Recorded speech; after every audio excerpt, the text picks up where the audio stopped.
Okay. All the talking I was doing with you, nobody else could hear. So, welcome to everybody as we are now live with sound. And again, we've had just wonderful responses from people that are watching our different Bible studies. We now have families in Minnesota that are watching our study of the lectionary every week. They happen to be a number of families from the church that Pastor Shim used to serve at. Well, one of them ended up finding out that we do this study together, and so they told one, and so now there's all kinds of people that are watching that, and I've heard from others about this study, but it appears the one that's the most popular so far is the study of the lectionary. And I think one of the things that's nice about that study is that you don't have to be there every week. You know what I mean? If you missed last week or the week before, you didn't miss anything appropriate for this week because they're all standalone studies where for the rest of our studies, they're all continuous, whether it be our Tuesday study, which is studying Romans right now, or this study that's concluding in Genesis. That study obviously follows the one-year lectionary. So, we are in the 49th chapter of Genesis, and we're going through the blessings of Israel's sons, Jacob's sons. And we got through Simeon and Reuben and Levi and Judah, and now we're up to Zebulun. So, who wants to be the first reader? Claudia, why don't you just do verse 13? Do 13 through 15, and that'll take care of two of the sons. 13 through 15. Zebulun shall dwell at the shore of the sea. He shall become a haven for ships, and his brother shall be at Sidon. Issachar is a strong donkey, crouching between the sheepfolds.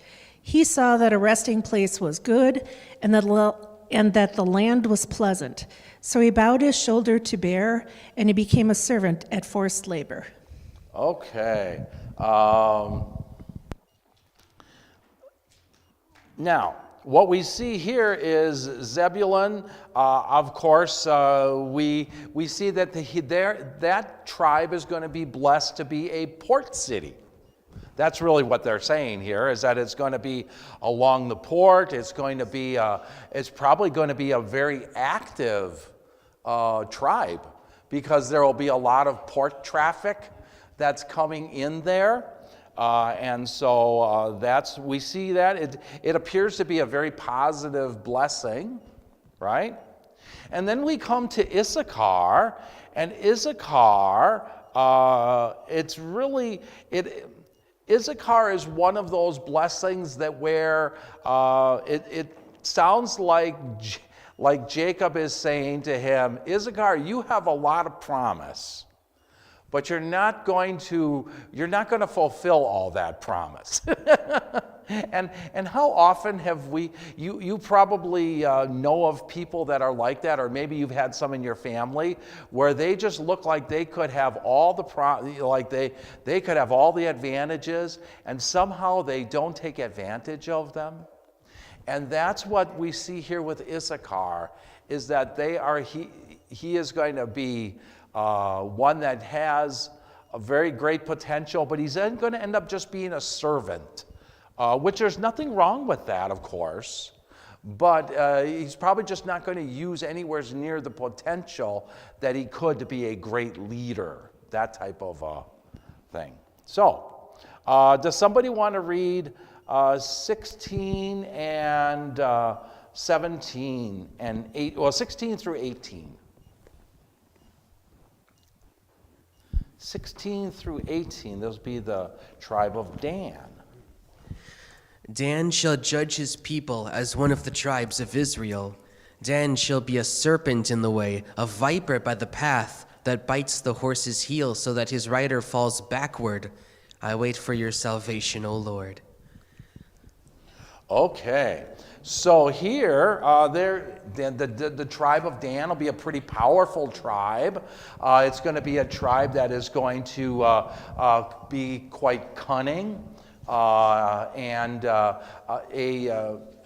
Samson comes from the tribe of Dan. And of course, we're going to see how Samson has used his wits and his power to overcome the Philistines, that type of thing. So we're going to see that the nation of Dan being one that is, maybe not the bully, but maybe the enforcer. If you want to kind of try to put them into characters, they would be kind of the enforcers. Let's see. Somebody want to do 19, 20, and 21? 19, 20, and 21. Gad will be attacked by a band of raiders, and he will attack them at their heels. Asher's food will be rich. He will provide delicacies fit for a king. Naphtali is a doe set free that bears fruitful fawns. Okay. So here we see obviously three more, and there's not a lot of information in those blessings, but we can certainly pick out some of these things. Raiders shall raid Gad, but he will raid at their heels. The Gad, the tribe of Gad is going to be the one on the far north side. Okay? So what does that mean for Gad? They are going to be invaded. Yeah, they would be like our nations along the southern border, that type of thing. They're just going to be, but Gad is going to be able to. Gad will defend the nation. Yes, they're going to be the first one under attack, but they're not going to be pushovers. Okay, that type of thing. And then we see when it comes to Asher and Naphtali, what do we see? What can you kind of deduce from what you see here? Like good food? Yeah, they're gonna probably be the rich farming lands, and they're gonna be the real they're gonna be the places you'd really want to live. They're gonna, it's kind of like in our nation, as you're driving through the nation, you get to the center of the nation and you come across the Montana and Idaho and the Dakotas and you Colorado, and as you see those, you go, isn't this amazing? This is, the beautiful land, wide open, lots of wildlife. You get down into Iowa, Nebraska, still in the center of the nation, and what do you have? You have rich, fertile land. It doesn't get as cold as it does up here. It doesn't get as hot as it does in the west and the south, and so it produces really good. So you can kind of imagine, as you take a look at this, where they would be located. They are in the area that would be the rich, fertile ground, and fertile for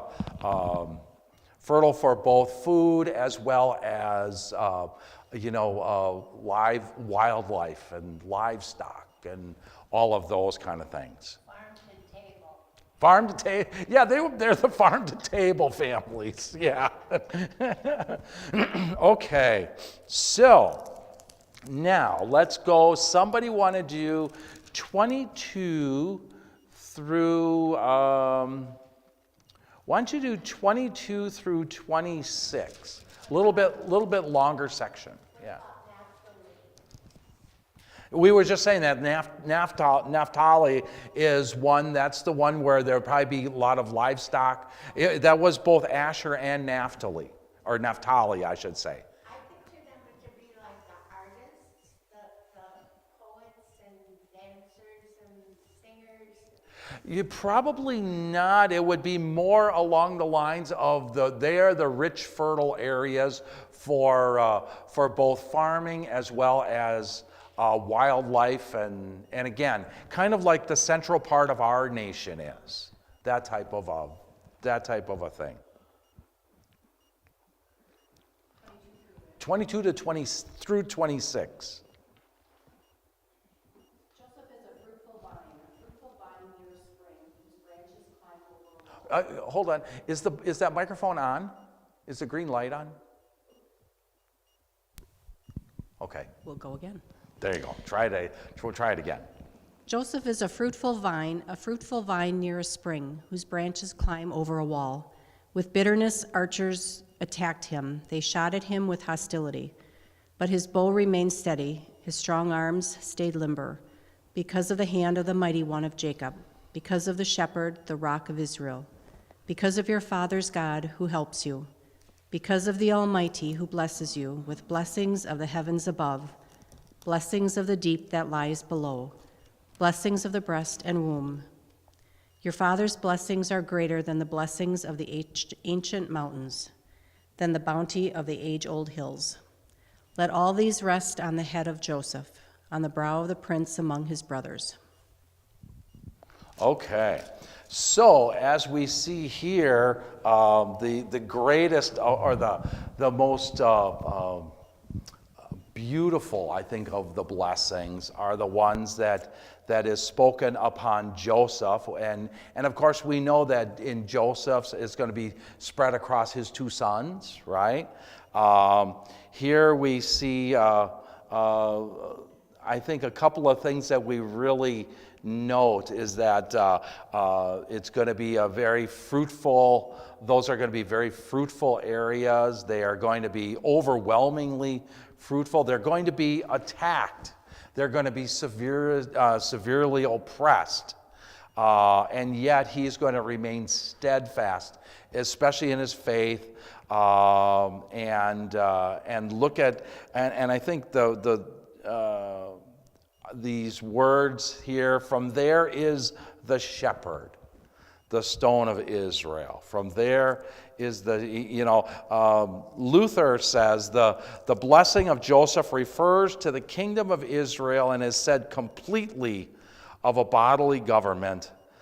Thus, the spiritual blessing and kingdom remains on Judah and the bodily kingdom on Ephraim. And so here we see that Joseph and his tribe, they will remain steadfast in their faith. That's what it really means, that they are going to be under the hand of the shepherd. And they will be the stone of Israel. Those words. The God of our fathers is going to help you. The Almighty is going to bless you. I mean, just look at those words as he talks about the other ones. Yeah, you're going to get a good piece of property. Yeah, you're going to be attacked all the time. Yeah, and here we see in Joseph, the hand of the Lord is always going to be caring for you. You see these great blessings that are being poured out upon Joseph from God through Israel because of what Joseph has done for the Israelite people. He has saved them. He has saved them from utter death and destruction. And he has remained faithful to his God, even in a pagan area of Egypt.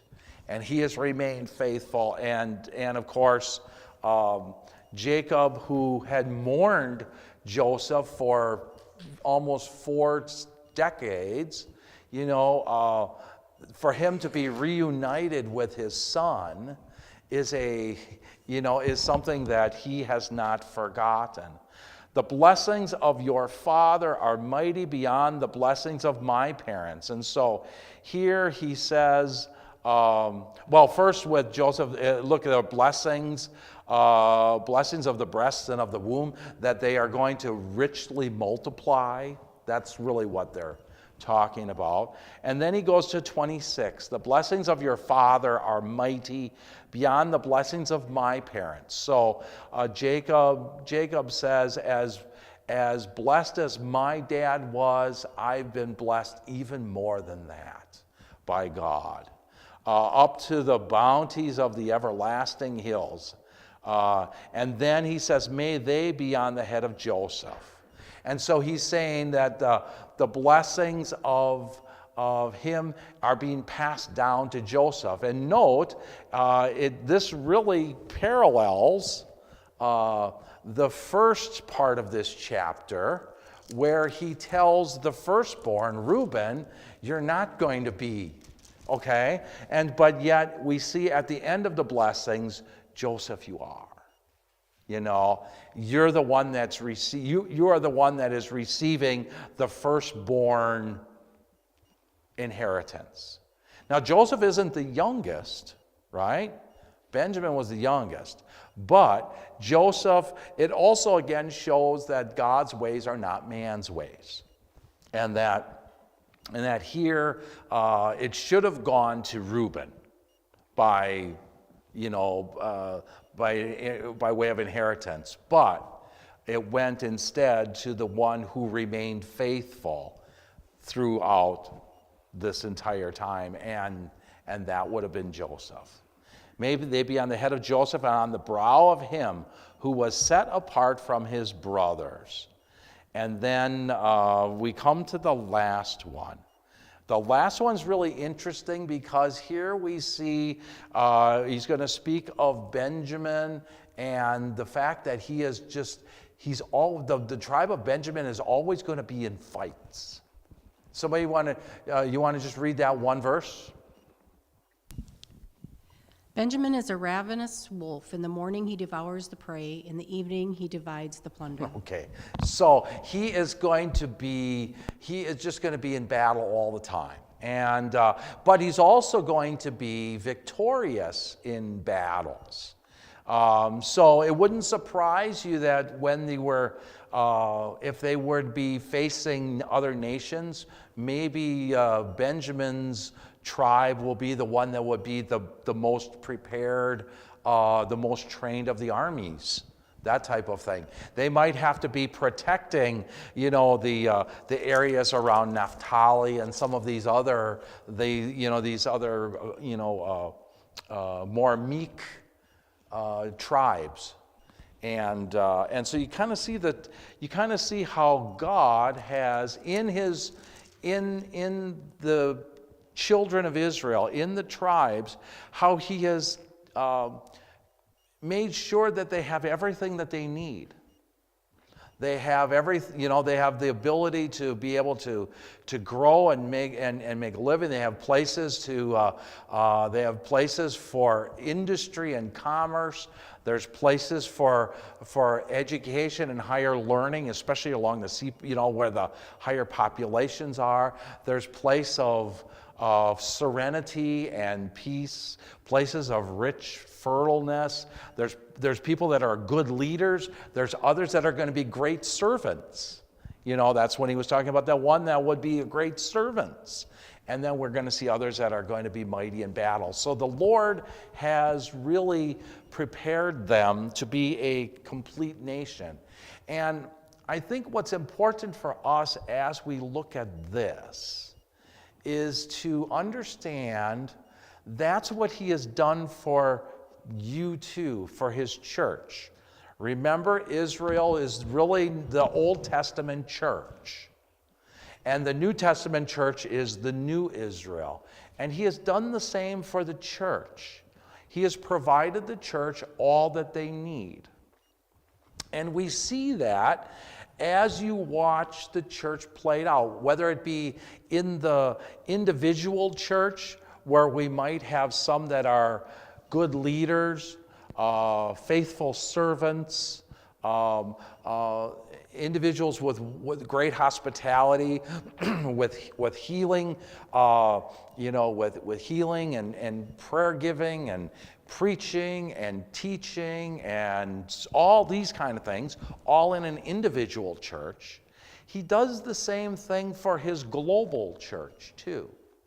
We can see it through our synodical body. Look at the those that might be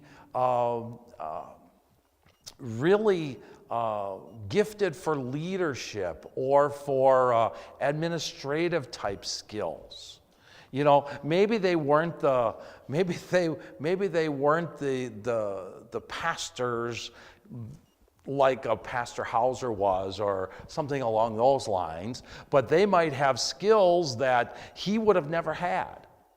And so you would have those types of individuals in various forms throughout the synod, and then you have others that would be involved in acts, groups that are involved in acts of mercy, in missions, in seminary training, in pre-seminary or higher education, in preschool and elementary education. And pastor, you see what I mean? God has provided all that the church needs. He's provided all the resources we need, people resources, financial resources.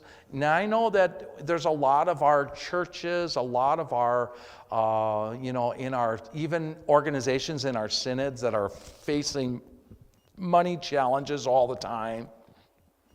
But most of our money challenges we cause, okay? We either cause them by way of poor leadership or poor directing, or poor stewardship of those resources, or in poor giving. How many give, what's left rather than from the first fruit. You know that what I mean? When you take a look at a church and you see the amount of bounty that is potential in it, and it doesn't matter what church it is. It could be a little one like ours. It could be a bigger church like the one a couple miles down the street from us. It could be the church of our Lutheran Church Missouri Synod. There are resources to be able to do all of that. It is what keeps us from utilizing all of those resources to God's will is really our sinfulness. And we experience that, and the church will always experience that. And the same thing we see here.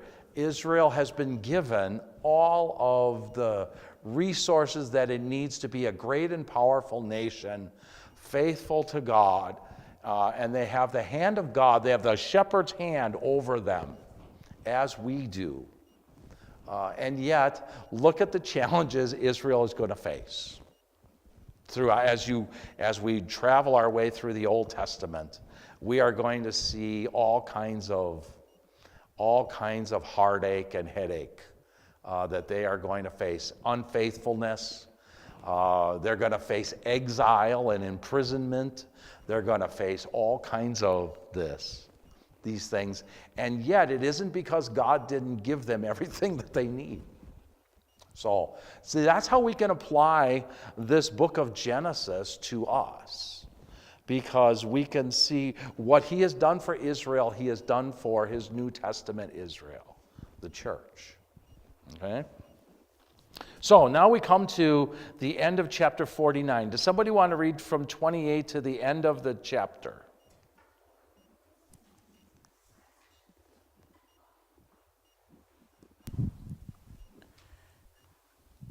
All these are the 12 tribes of Israel. This is what their father said to them as he blessed them, blessing each with a blessing suitable to him. Then he commanded them and said to them, I am to be gathered to my people. Bury me with my fathers in the cave that is in the field of Ephron the Hittite, in the cave that is in the field of Machpelah to the east of Mamre, in the land of Canaan, which Abraham bought with the field from Ephron the Hittite to possess as a burying place. There they buried Abraham and Sarah his wife. There they buried Isaac and Rebekah his wife. And there I buried Leah. The field and the cave that is in it were bought from the Hittites. When Jacob finished commanding his sons, he drew up his feet onto the bed and breathed his last and was gathered to his people. Okay. So the first thing we see here, the thing that I think is great, is the Father blessed them. Each blessing was a blessing that was suitable for them. And I think that that's something really important for us. God has provided us with blessings, certainly that are suitable. He has given,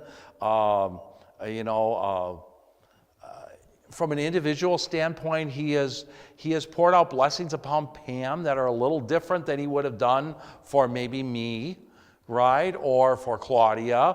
But yet, all of them together, when they're put together, they each both benefit and complement each other. All of those things. That's what he's done, and he's done the same thing here. He didn't give someone a blessing that they weren't suited for. He didn't give the blessing to the meek and mild ones that you are going to be the ones that are going to be standing first in battle. He's going to give that to he's going to put the strong ones there. That type of thing. That's the idea that we see here, is God didn't pour out blessings upon them because he liked this one better than another. He gave them blessings based off what was suited for them or what was right for them. What would fit that one. And then, of course, he commands them that he wants to be buried with the ancestors. This is where they were all buried. This is where I buried my wife, the wife Rachel, right? The one that I love. We still see that was still his one true love. And so I want to be buried there. And then verse 33, when he finished, he just closed his eyes and he died. I was like, wow. How can you sign up for one of those? That was, now maybe there was a little more, maybe there was a little more trauma to it than what the Bible says, that, he didn't just close his eyes and fall asleep. There might have been some difficulty in breathing or whatever the case may be, but it still sounds like it was a relatively peaceful passing. So, now we come to the final chapter. Let's see. Why don't we have somebody want to read? I mean, give it to Nathan, I think, because there's maybe a few names in here. Do the first 14 verses, okay, Nathan? Sir, what was that? Do the first 14 verses. Okay. So we'll do a good chunk of it here. Sure. Then Joseph fell on his father's face and wept over him and kissed him. And Joseph commanded his servants, the physicians, to embalm his father. So the physicians embalmed Israel. 40 days were required for it, for that is how many are required for embalming. And the Egyptians wept for him 70 days. And when the days of weeping for him were past, Joseph spoke to the household of Pharaoh, saying, If now I have found favor in your eyes, please speak in the ears of Pharaoh, saying, My father made me swear, saying, I am about to die. In my tomb that I hewed out for myself in the land of Canaan, there shall you bury me. Now therefore let me please go up and bury my father, then I will return. And Pharaoh answered, Go up and bury your father as he made you swear. So Joseph went up to bury his father. With him went up all the servants of Pharaoh, the elders of his household, and all the elders of the land of Egypt, as well as all the household of Joseph, his brothers, and his father's household. Only their children, their flocks, and their herds were left in the land of Goshen. And there went up with him both chariots and horsemen. It was a very great company. When they came to the threshing floor of Atad, which is beyond the Jordan, they lamented there with a very great and grievous lamentation, and he made a mourning for his father 7 days. When the inhabitants of the land, the Canaanites, saw the mourning on the threshing floor of Atad, they said, "This is a grievous mourning by the Egyptians." Therefore the place was named Abel Mizraim, it is beyond the Jordan. Thus his sons did for him as he had commanded them, for his sons carried him to the land of Canaan, and buried him in the cave of the field at Machpelah, to the east of Mamre, which Abraham bought with the field from the Hittite to possess as a burying place. After he had buried his father, Joseph returned to Egypt with his brothers and all who had gone up with him to bury his father. All right. A few things here. Of course, we see Joseph weeping over the death of his father. You know, even though, again, it reminds us, even one who has died in the faith, there is still weeping and grieving, isn't there? I mean, Joseph would have known that he was in the hands of God, in the eternal hands of God, and yet there is still grieving. And we see that through here, not just immediate, but as it goes on for all of this period. There was the lamenting for 70 days, and then there's on the way to the funeral, there is another weep, there's another time of mourning, and so there's constant mourning that goes on. And what it shows us is that there's nothing that is wrong with mourning or grieving for those that have died in Christ Jesus, for those that have passed away. Death is not natural. There will be some that you'll hear that sometimes from people. Well, death is just a natural thing. It just, you live and you die. Well, death is not natural. Death, when God created mankind, he did not create you to die. And so death is not natural. Death is a product of, or a byproduct of, sin. And so it is very unnatural. And it is very, ungodly because of its sinfulness. And yet, we see how God will use death for good. We see that he used death for good in the suffering and death of his Son for all mankind, but that he also uses death for us as what? As the entryway into the gate of heaven. I mean, there'll be one exception to it. What's the one exception? Judgment Day. Judgment Day will be the one. That'll be the one exception, right?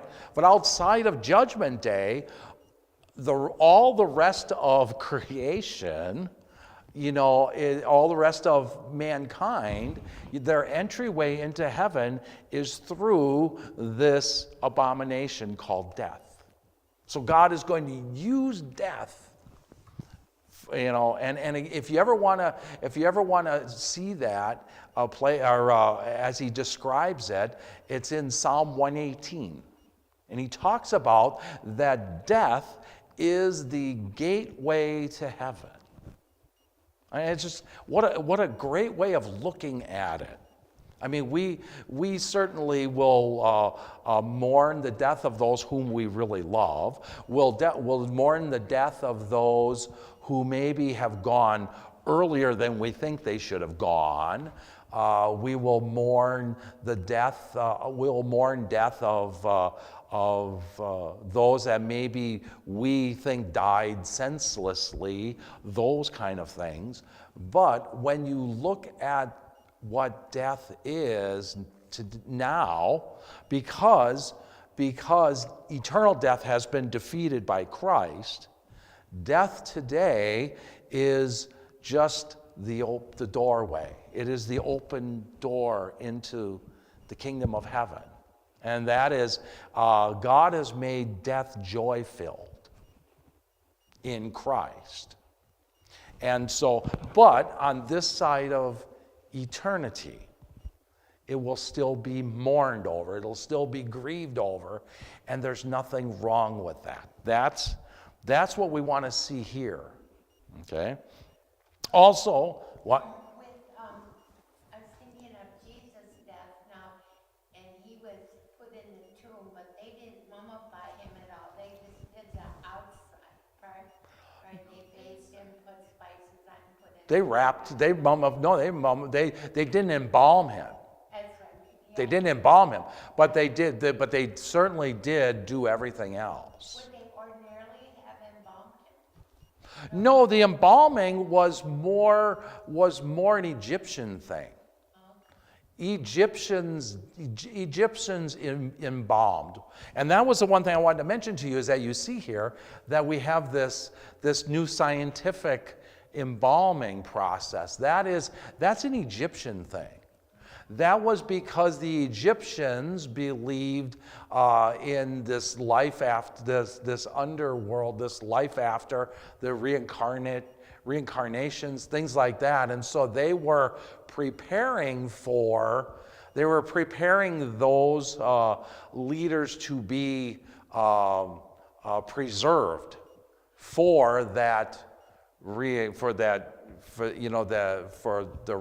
their resurrection. And so that was an Egyptian thing. So I was wondering if that was symbolic that Jesus wouldn't need to be embalmed because he would be alive again. Well, it wouldn't have been symbolic. It was certainly not needed. But the Israelites, they didn't embalm like this. Not in the same way. Because what is embalming?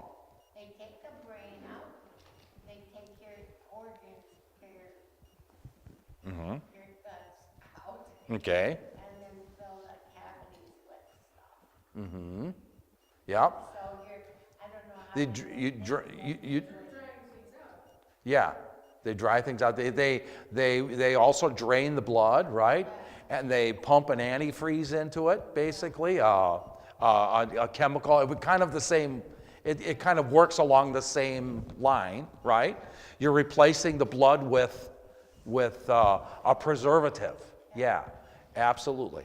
That was, and look at how long the embalming process took back then. 40 days. 70, or 40 days were required for it. Yeah, you can't do that today. So, I mean, it's, So, Do that in Saudi Arabia and those places now? my guess is it's all they use sophisticated embalming processes like we do, sure. It'll be, the process now is probably very similar to this day. And so, obviously we wanted to see that. I wanted to show you that regarding the grieving. The interesting thing regarding the embalming, I thought that was kind of interesting. But that's really about all that you should take out of it, is the... So somewhere in the Israel area or the Canaan area, there's an Egyptian mummy. Yes. Two. Joseph, yeah, absolutely. And so, there would be those remains, absolutely. So, and then we of course see all the mourning. We see the huge funeral. My goodness, this would be a funeral kind of like the funeral of a president or a king or something along those lines. This is a big funeral. This is multiple nations that are gathering together for a funeral. I mean, look at you have the nations of Egypt and all the various tribes of Israel, as well as others that have been there. So that was all a part of this. And then, of course, Joseph comes back. All right. So now, does somebody want to read 15 to 21?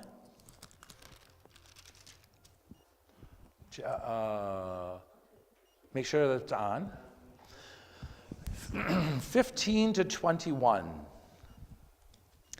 When Joseph's brothers saw that their father was dead, they said, What if Joseph holds a grudge against us and pays us back for all the wrongs we did to him? So they sent word to Joseph, saying, Your father left these instructions before he died. This is what you are to say to Joseph. I ask you to forgive your brothers the sins and the wrongs they committed in treating you so badly. Now please forgive the sins of the servants of the God of your father. When their message came to him, Joseph wept.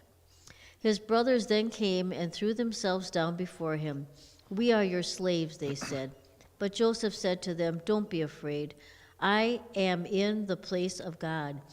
You intended to harm me, but God intended it for good, to accomplish what is now being done, the saving of many lives. So then don't be afraid. I will provide for you and your children. And he reassured them and spoke to them kindly.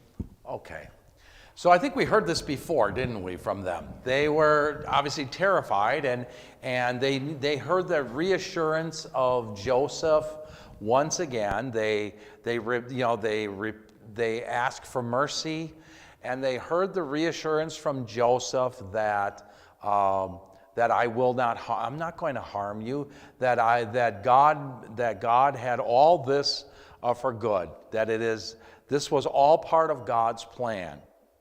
It doesn't necessarily let them off the hook as he didn't before, because as we can see, the conscience is forever weighed on them, and so this is something where after Dad dies, they're wondering, was Joseph just putting on a good show for Dad, and now we're in trouble?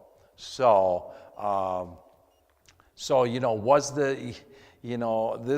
there was a great fear there, and yet we see Joseph's forgiveness. And what's important as you look at this is that once again we see Joseph as a typology of Jesus, as the one who as we. When we cry, Lord, have mercy on us, it was my sins that hung you on a cross. It was my sins that you had to die for. And we see from Jesus, he could have said, yeah. He could have held that against us, but he didn't. And he said, no, this was the will of the Father, and your sins are forgiven, and I will care for you as a shepherd cares for his sheep. And you are my children, I am your God. So it's that whole language of God's relationship with you. We see it in a typology with Joseph and his brothers, with Joseph and the tribe and Israel, and in the same way we see Jesus with his church. So that's the key. That's what I want you to understand from this, is to see this as a typology, as a picture of. Okay? So now we have just the end of the chapter, 22 to the end of the chapter. Does somebody want to read that portion of it? Who wants to finish our book? You started it, I think you can finish it. So Joseph remained in Egypt, he and his father's house. Joseph lived 110 years, and Joseph saw Ephraim's children of the third generation. The children also of Machir, the son of Manasseh, were counted as Joseph's own. And Joseph said to his brothers, I am about to die, but God will visit you and bring you up out of this land to the lands that he swore to Abraham, to Isaac, and to Jacob. Then Joseph made the sons of Israel swear, saying, God will surely visit you, and you shall carry up my bones from here. So Joseph died, being 110 years old. They embalmed him, and he was put in a coffin in Egypt. Okay. All right. So here we see that he was able to see his family all the way through about 3 generations worth, at least 3 generations. So that's what's recorded here. We see, it says, even the children also of Machir, the son of Manasseh, were counted to Joseph as his own. Now that might mean that those children maybe were an adopted children, or it just might mean that he got to see his great-grandchildren. So we don't really exactly know based off of those words, other than they were his family. And then Joseph,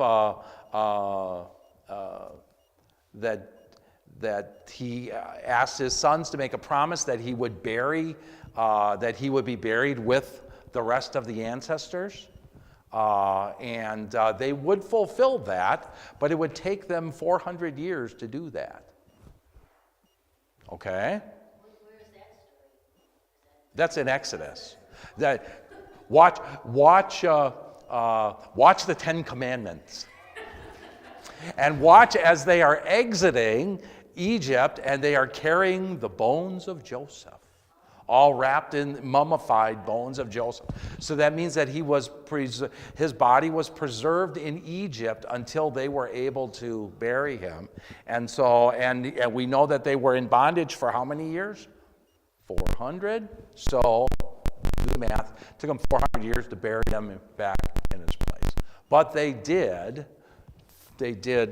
ultimately do that. So Joseph outlived at least two pharaohs. Yeah, he did. Good ones. Yeah, and it was not until after that we start to get to the ones that